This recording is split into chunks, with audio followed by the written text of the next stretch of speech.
Saludos, mi nombre es Yesenia Delgado Castillo, psicóloga social comunitaria y presidenta electa 2025 de la Asociación de Psicología de Puerto Rico. Saludos, te habla la doctora Mirna Rivera García, coordinadora del Comité de Relaciones Internacionales de la Asociación de Psicología de Puerto Rico y pasada presidenta. Los procesos de socialización que recibimos las mujeres y los hombres, pues son mensajes que se traducen en narrativas. Desde que somos bien pequeñas y pequeños, vamos conociendo cuál es ese supuesto lugar social de los hombres y las mujeres. Por ejemplo, las mujeres trabajan en la casa, son cuidadoras y son del área escenario privado de la casa y del hogar.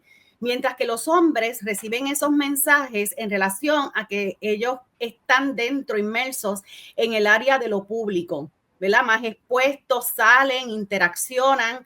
Y desde esos espacios es que nosotros y nosotras vamos recibiendo estos mensajes desde la familia, desde la escuela, desde la iglesia, que son instituciones sociales donde se reciben los mismos. Otro asunto tiene que ver con los medios de comunicación social y cómo nosotros y nosotras vamos precisamente construyendo esos mensajes en relación a los roles de género que nosotros vamos desarrollando a través de nuestras diferentes etapas de desarrollo.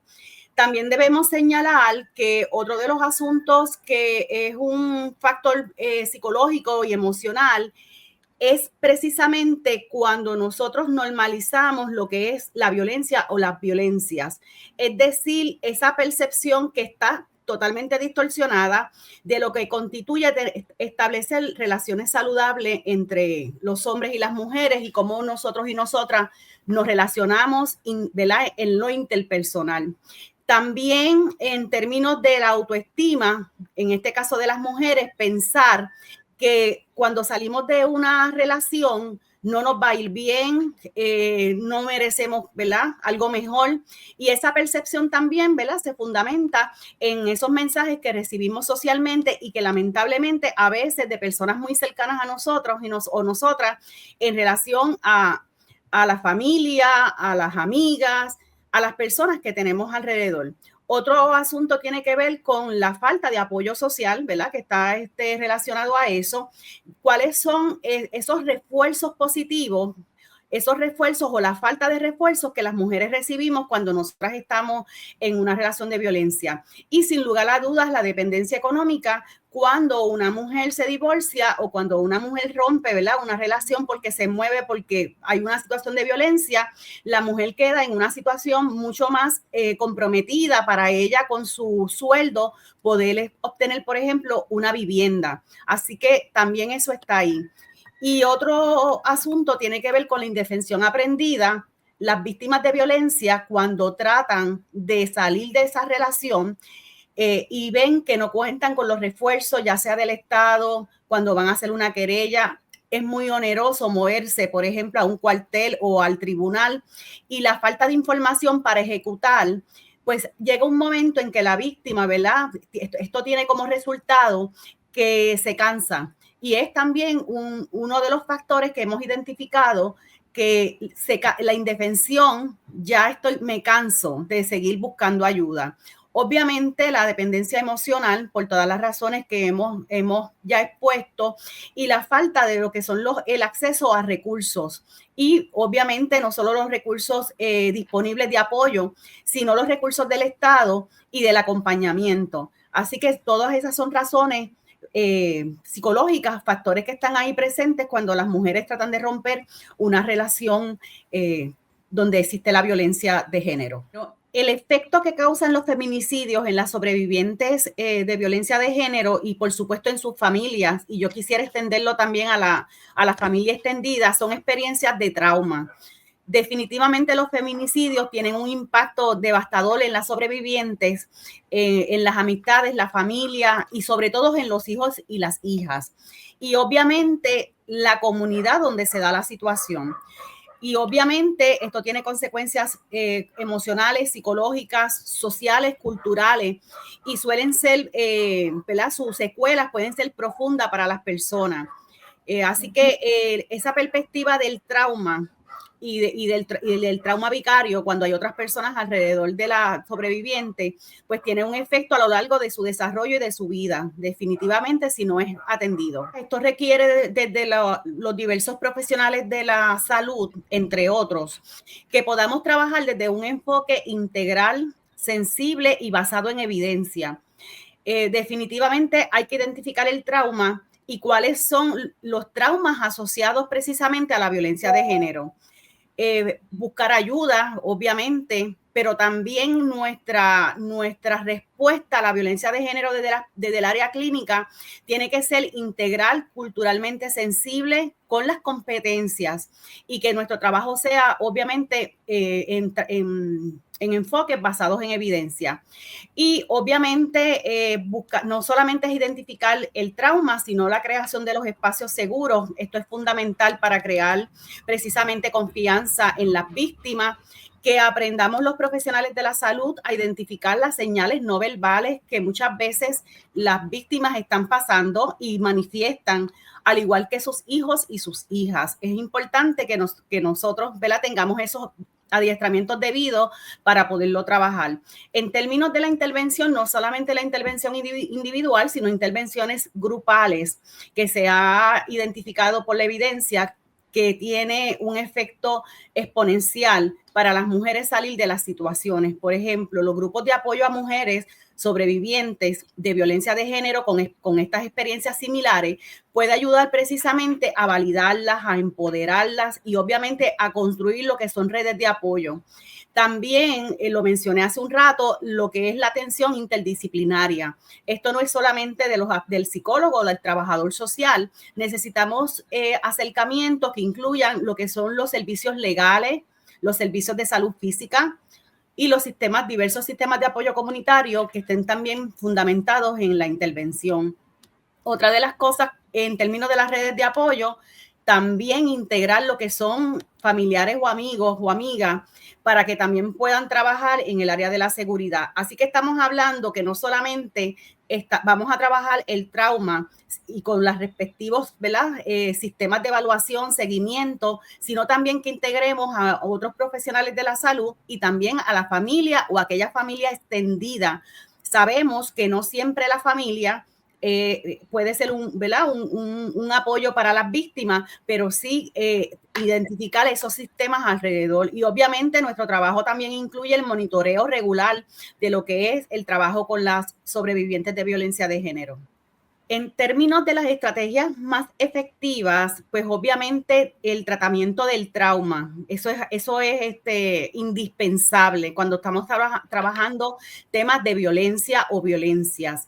Inclusive el tema de la reconstrucción de la autoestima y el empoderamiento de las mujeres. Son diversos, ¿verdad?, enfoques que están basados en evidencia y que nos permiten integrar lo que mencionaba, los aspectos, ¿verdad?, emocionales, sociales, económicos, pero también los aspectos cognitivos de cómo esta mujer tiene una percepción de sí misma y que ella pueda entonces empoderarse y apoderarse para poder entonces manejar la situación futura, de fortalecer esas redes sociales y de apoyo, pero también hay que darle acompañamiento para que esto se logre. No solamente trabajar el trauma, sino también trabajar un sistema de redes completamente que incluye otros profesionales de la salud.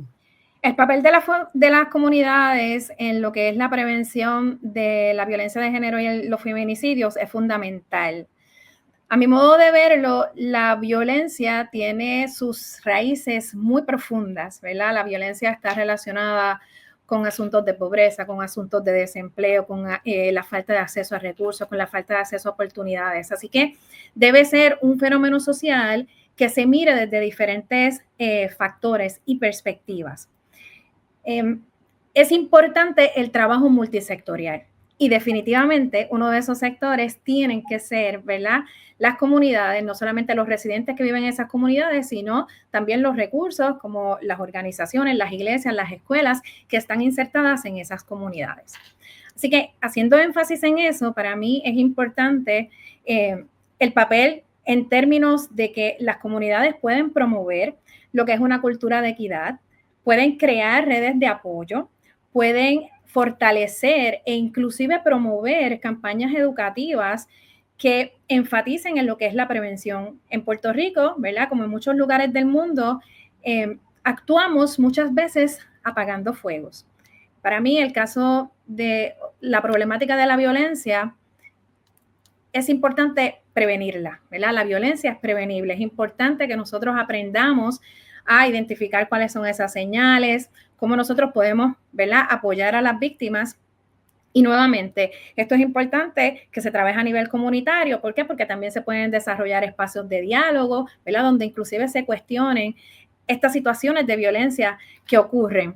Asimismo, yo soy psicóloga social comunitaria, así que siempre voy a inclinarme, ¿verdad?, a lo que son los esfuerzos comunitarios, especialmente las coaliciones comunitarias, donde se pueden levantar datos, levantar estadísticas, donde tú puedes tener diferentes sectores hablando sobre la misma problemática y aprendiendo sobre diferentes miradas y sobre diferentes perspectivas que se le pueden dar, ¿verdad?, a esa problemática cuando tienes muchas personas sentadas en la misma mesa.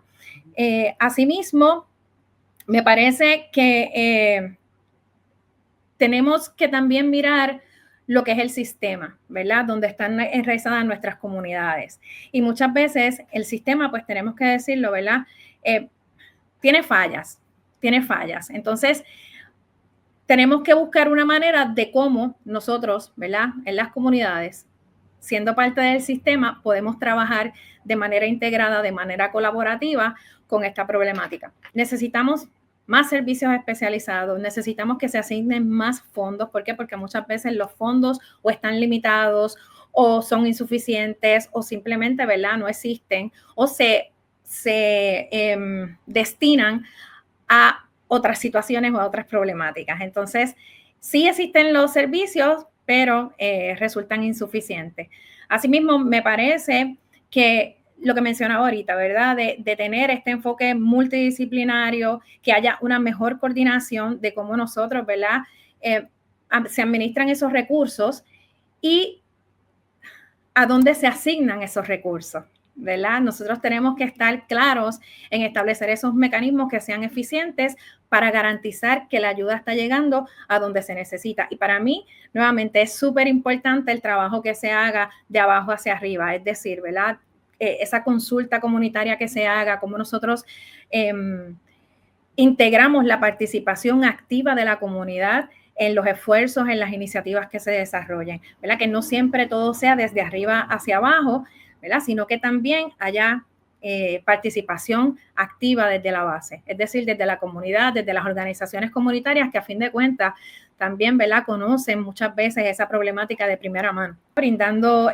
charlas, conferencias, talleres, difundiendo información de cuáles son los recursos que están disponibles, de cuáles son las líneas de ayuda que existen aquí en Puerto Rico, abriendo espacios de diálogo, ¿verdad?, donde nosotros podamos en relaciones horizontales poder hablar, como decimos aquí en Puerto Rico, a calzón quitado, ¿verdad?, sobre lo que nosotros pensamos sobre esta problemática. Y más allá de eso, como mencionaba la colega doctora Migna, cuestionar, problematizar, desnaturalizar, ¿verdad?, esos roles que desde pequeños nos están imponiendo. Importante también lo que es la promoción de un currículo con perspectiva de género y también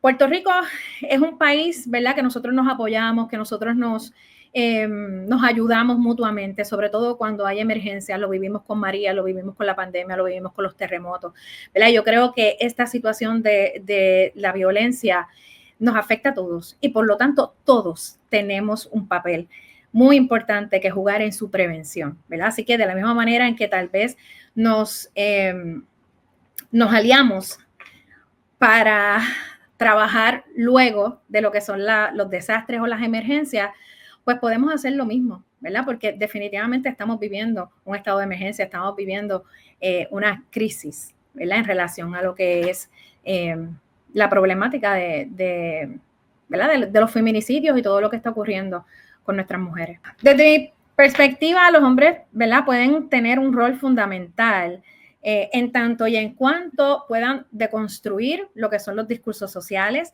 ¿verdad? En tanto y en cuanto puedan cuestionar cuáles son esos roles sociales que desde pequeños nos asignan, no solamente a ellos, ¿verdad? Como hombres que no pueden llorar, que no pueden ser sensibles, y a nosotras como mujeres, ¿verdad? Que tenemos que ser sumisas, que nos debemos a la casa y a la familia. Así que yo empezaría por ahí. También entiendo que los hombres pueden ser aliados en las campañas, en la prevención de la violencia, ¿verdad? También en cuestionarse su propia conducta y de no utilizar otras maneras, ¿verdad? De tal vez gestionar sus emociones, entendiendo que la violencia, ¿verdad? No se puede utilizar como una válvula de escape. También me parece que es importante recurrir a los diálogos, a estos espacios sociales para hablar de la situación abiertamente y también la participación, ¿verdad? En términos de lo que es la reeducación de los géneros, que fue lo que mencioné hace unos instantes. Bueno, pues desde mi punto de vista, en términos de la formación de los psicólogos y psicólogas, tiene que estar más conectada el trabajo clínico con el comunitario. Y eso pues puede ser ¿verdad? Una barrera, una limitación si no contamos con las competencias ni el adiestramiento. Otro es la falta de recursos precisamente para contar con programas dirigidos a la prevención, que era lo que decía la doctora Yesenia, hablaba en relación al financiamiento, ¿verdad? A lo fiscal para poder desarrollar esos programas. Otro asunto es el acceso a la, ¿verdad? Desigual. A veces los fondos están más asequibles a lo que son algunas comunidades y no necesariamente estamos llegando a todas las comunidades en términos de los fondos legislativos y otras fuentes, ¿verdad? De financiamiento para proyectos y programas de prevención en la comunidad. La otra cosa es cuando tenemos proyectos de prevención en las comunidades, cuál es la continuidad de los mismos y cómo trabajamos la sostenibilidad de que la comunidad pueda, ¿verdad? Apoderarse de ese proyecto y se le pueda dar continuidad desde la comunidad con los recursos de la comunidad, ya sean líderes o lideresas. Así que esa es una de las áreas de barreras que tenemos, inclusive la falta de capacitación también en relación a cómo trabajar un proyecto, el estigma también de otra parte de lo que es la salud mental y a veces las universidades, vamos a las comunidades, investigamos, nos llevamos la investigación, pero esa investigación no la recibe luego la comunidad y es también un factor que puede estar creando esa mirada, ¿verdad? De que los profesionales vienen aquí, recogen datos, se gradúan, pero de luego no regresan. Y esa es una parte de las barreras y limitaciones. La doctora Yesenia decía la colaboración interdisciplinaria. Yo voy a llevarla a la transdisciplinaria, donde podamos tener diversos profesionales de la salud y de otras disciplinas y de otras áreas que podamos también integrar trabajo colaborativo y que sea trabajo dirigido a la sostenibilidad y sustentabilidad de las comunidades. Ahí podemos tener, por ejemplo, ingenieros, ingenieras y otra gente trabajando proyectos que sean para la comunidad. Desde la academia, sin lugar a dudas, la capacitación de nuestros futuros y futuras psicólogas, es importante que la academia tenga un rol protagónico en el desarrollo de competencias de nuestros profesionales. En términos de la creación de alianzas, que también las dos coincidimos, ¿verdad? Porque es que las alianzas y las redes son, no hay manera de desligarse de esa perspectiva, que podamos trabajar, por ejemplo, lo que son las clínicas comunitarias, las universidades o la academia, los líderes y lideresas, y que también la escuela como una comunidad dentro de la comunidad más amplia, ¿verdad? Que es la comunidad a la cual nos estamos refiriendo, la escuela también tiene que estar en esa rueda de trabajo colaborativo, porque la escuela es una comunidad, una subcomunidad, ¿verdad? Es un retrato de la sociedad y es importante que se integren los recursos de las escuelas. Y por último, me parece que el tema de las políticas públicas, tenemos que asegurarnos que se desarrollen políticas públicas para poder trabajar con proyectos o programas en prevención y que las organizaciones comunitarias feministas que son históricas en el país, puedan recibir los fondos, que se garantice esa continuidad de fondos para que hagan el trabajo que a veces el Estado, por diferentes razones, ¿verdad? Y algunas visiones, no necesariamente estamos dentro de la comunidad trabajando proyectos porque tienen un tiempo. Y esa perspectiva corta de cada 4 años limita muchas veces que se le dé continuidad a estos proyectos. Así que una política pública, ya sea del gobierno municipal o del gobierno estatal, que pueda entonces atender con continuidad. El trabajo contra la violencia de género es un trabajo que no lo podemos parar.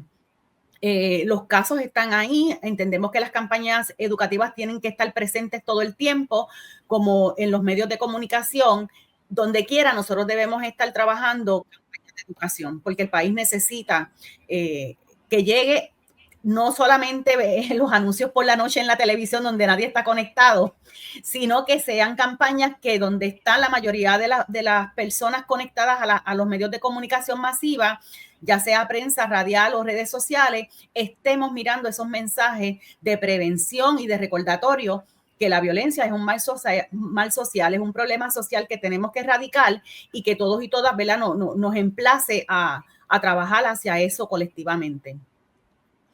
A eso quisiera añadir que tenemos que trabajar con el estigma, ¿verdad? Yo creo que el estigma que hay hacia la salud mental está rampante en nuestra isla, ¿verdad?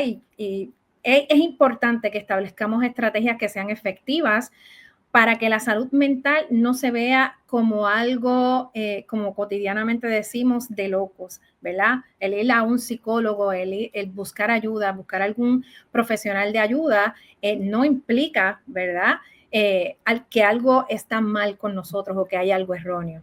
Así que es importante desde mi perspectiva trabajar también con ese estigma y a nivel de disciplina, quisiera decir que la psicología en el país nos tenemos que mirar para adentro, ¿verdad? Los profesionales de la psicología nos tenemos que mirar para adentro. ¿Por qué?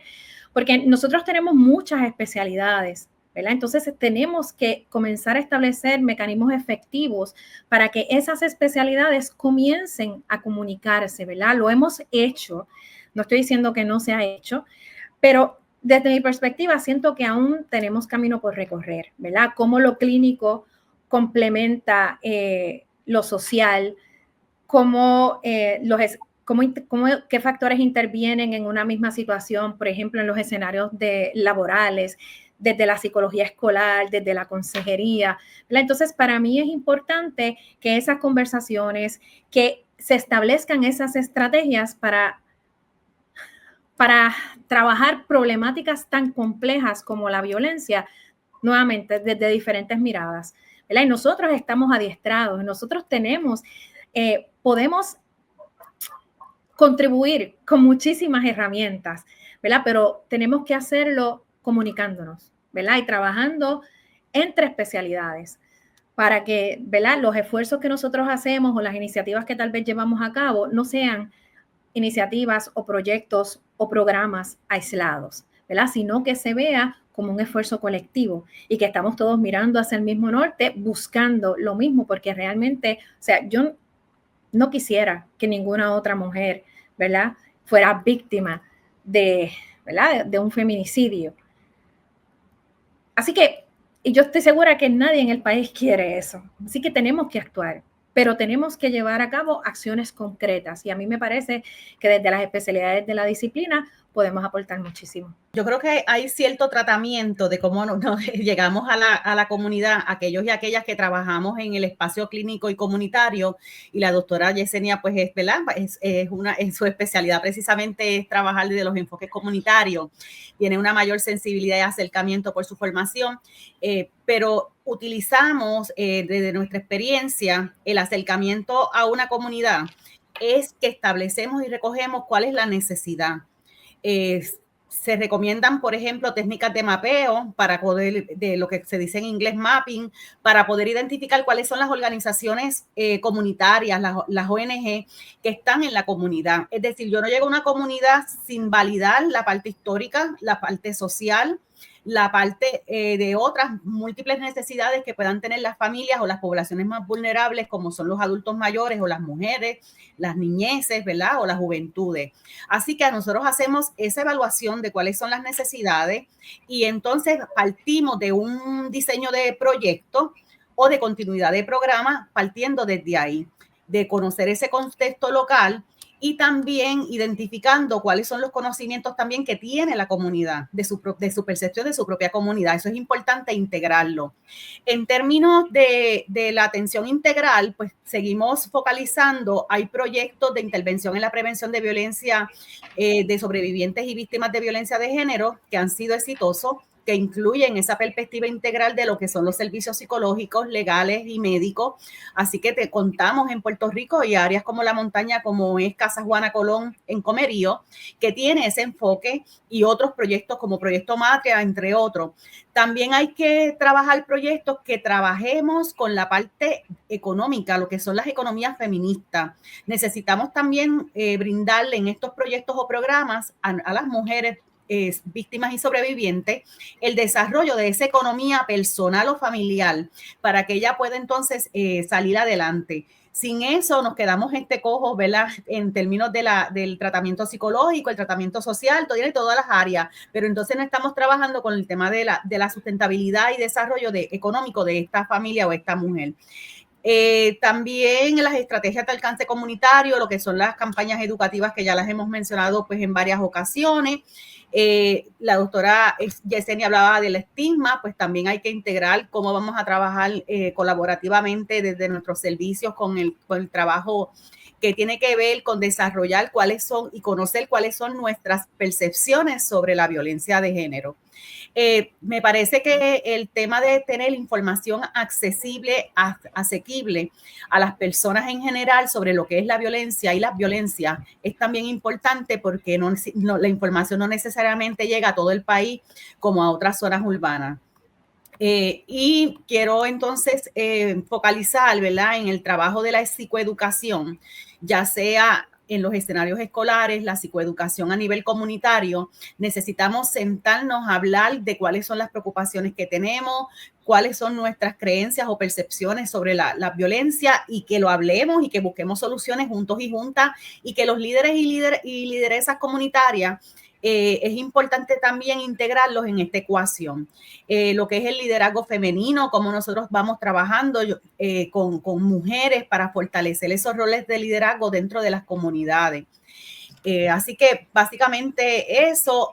Y no nos olvidemos que cualquier proyecto, cualquier programa requiere de medidas de evaluación, de manera que podamos mirar en el tiempo si lo que le estamos ofreciendo a la comunidad está siendo efectivo o requiere que se revise. Eso es importante cuando trabajamos con las estrategias de implementación de proyectos y programas.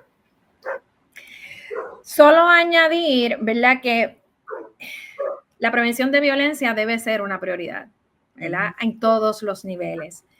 Y por tanto, si yo quiero trabajar de manera prioritaria, yo necesito asignar recursos. No solamente estoy hablando del recurso económico, ¿verdad? Necesito asignar también el recurso humano, la infraestructura, ¿verdad?, la recopilación de las estadísticas que menciona Migna. Y esto es posible, o sea, en otros lugares lo han hecho. Nosotros podemos hacerlo, ¿verdad? Y podemos fortalecer las iniciativas, ¿verdad?, que en algún momento se han comenzado, pero que muchas veces hemos fallado desde mi perspectiva, porque no necesariamente incluimos, ¿verdad?, las personas que están directamente afectadas por esas problemáticas o quienes trabajan con ellas, porque ellas son las que nos pueden dar la información de primera mano. Y segundo, por las estadísticas. Yo creo que Puerto Rico carece de estadísticas que sean confiables, que estén actualizadas. Entonces, los datos convencen, ¿verdad? Los datos hablan, los datos. Cuando nosotros tenemos una problemática y la consideramos una prioridad, eso se puede, ¿verdad?, esa prioridad está en la palestra pública, ¿verdad? Se habla sobre ella, se cuestiona, se problematiza, se desnaturaliza, como mencionaba hace unos momentos, ¿verdad? Y yo pienso, o sea, la violencia no es natural. La violencia no es natural. Pero entonces, ¿cómo nosotros logramos desnaturalizarla, ¿verdad?, en los distintos niveles? Entonces, enfatizar en que el trabajo desde la base es importante, escuchar a las personas que atraviesan por las diferentes situaciones de violencia, porque aquí estamos hablando de violencia de género, pero sabemos que la violencia tiene muchísimas manifestaciones y que de la misma manera que yo trabajo con la violencia de género, no necesariamente voy a trabajar con la violencia sexual, y que aquí estamos hablando de las mujeres, pero sabemos que también la violencia afecta a las personas de edad avanzada, afectan a los niños, ¿verdad?, a la niñez, a la juventud. Entonces, para mí es importante esa visión que sea integral y que los servicios cuando se establezcan, que tengan un enfoque integrado, ¿verdad? Y que sean servicios que lleguen a donde realmente lo necesitamos, porque como decía Migna, ¿verdad? Aquí en Puerto Rico vemos la división, ¿verdad? Entre áreas que están que tienen muchísimos recursos, ¿verdad? Pero vemos otras que están desprovistas. Entonces, ese desbalance tenemos que trabajar con eso, ¿verdad? Y no solamente a nivel de los recursos económicos, como mencionaba, sino también, o sea, es una comunidad que necesita transportación para recibir el servicio, ¿verdad? Eso también lo tenemos que considerar. Pero esto, desde mi punto de vista, solo se puede lograr con la acción colectiva, teniendo una visión, ¿verdad? No solamente en el detalle, sino también a nivel macro. PH Latam. Salud para la comunidad hispana.